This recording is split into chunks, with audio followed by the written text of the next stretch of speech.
So नमस्ते साथीहरु, welcome to my another blog. म प्रदीप। आजको ब्लगमा चाहिँ म हाम्रो गाउँको रियल लाइफ कस्तो हुन्छ भनेर देखाउन लागिरहेको छु। बिहान कस्तो हुन्छ, गाउँको वातावरण कस्तो हुन्छ भनेर जान्न चाहनुहुन्छ भने कृपया यो भिडियोलाई फुल वाच गरेर जान्न सक्नुहुन्छ।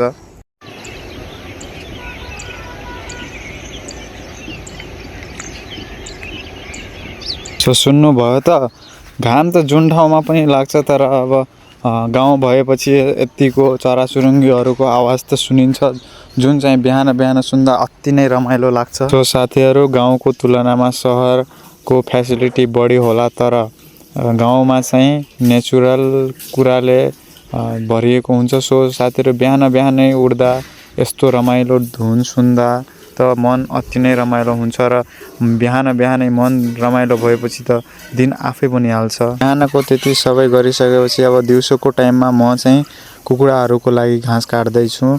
किन भनेपछि कुखुराहरूलाई 2 टाइम हाल्नुपर्छ, बिहान दाना हाल्नुपर्छ भने दिउँसोको टाइममा चाहिँ घाँस हाल्नुपर्छ साथीहरू।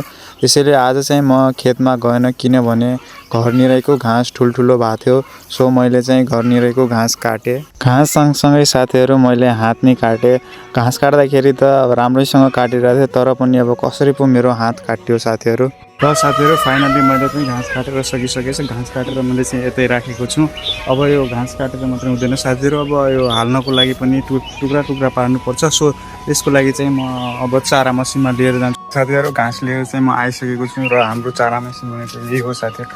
अब उता चाहिँ घाँस हाल्ने यसरी, अनि यता चाहिँ यसरी हुनुपर्छ साथीहरू, र यसरी टुक्रा टुक्रा हुन्छ। ल फाइनली साथीहरू, काटेर पनि सकियो। अब घाम पनि यति भयो कि पसिना देखिराख्नु भयो होला, र ठिकै छ। अब बाँकी अब एकछिनमा कट्टामा उठाउँछु, त्यसपछि लिएर जान्छु। आइसके, घाम पनि धेरै भइरहेको थियो, त्यसैले मैले चाहिँ आफ्नो टी सर्टलाई निकालेँ र अब हामी बाँस लिएर जान्छौँ। बाँस लिएर आइसकेपछि चाहिँ यता यो यिनीहरूले बस्नु चाहिँ राम्रोसँग बनाउँछु साथीहरू। यता बाँस नपुगेको भएर चाहिँ म चाहिँ बाँस काट्न आएको छु। बाँसको ठाउँ चाहिँ यस्तै छ, मैले अलि सजिलो हुन्छ भनेर यो किनारको बाँसलाई काट्ने वाला छु।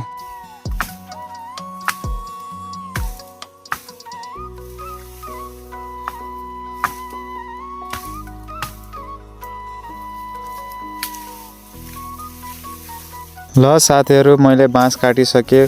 पहिले सुरुमा मैले किनारको बाँस किन काटेँ भनेपछि एक्लै थिएँ, तान्दाखेरि अप्ठ्यारो हुन्छ भनेर चाहिँ मैले किनारकै बाँस काटेँ र सजिलो हुन्छ साथीहरू। फाइनल्ली मैले बनाइसकेँ यिनीहरूले बस्ने ठाउँ हो। यति नै रहेछ हो।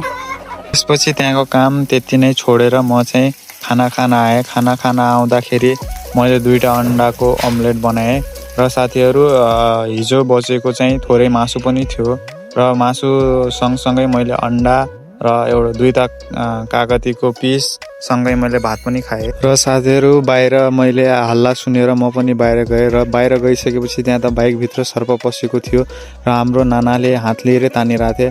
हात लिएर तानिसकेपछि सर्पलाई 2 फन्को घुमाएर चाहिँ रोडमा फाल्नुभयो र सर्पको हालत यस्तो भयो। र साथीहरू, चिन्नुहुन्छ भने यो सर्पलाई कमेन्ट गर्नु होला।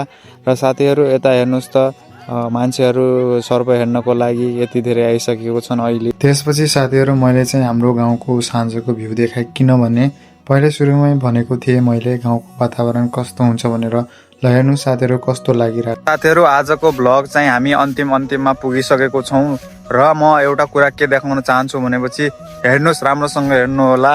हेर्नु साथीहरू, कस्तो राम्रो सनसेट देखिरहेको छ र भ्यू पनि कस्तो राम्रो, सबैतिर ग्रिनै ग्रिन। साथीहरू, आजको ब्लग राम्रो लागे लाइक, कमेन्ट, सेयर र फलो गर्नु होला। फेरि भेटौँला अर्को नेक्स्ट ब्लगमा।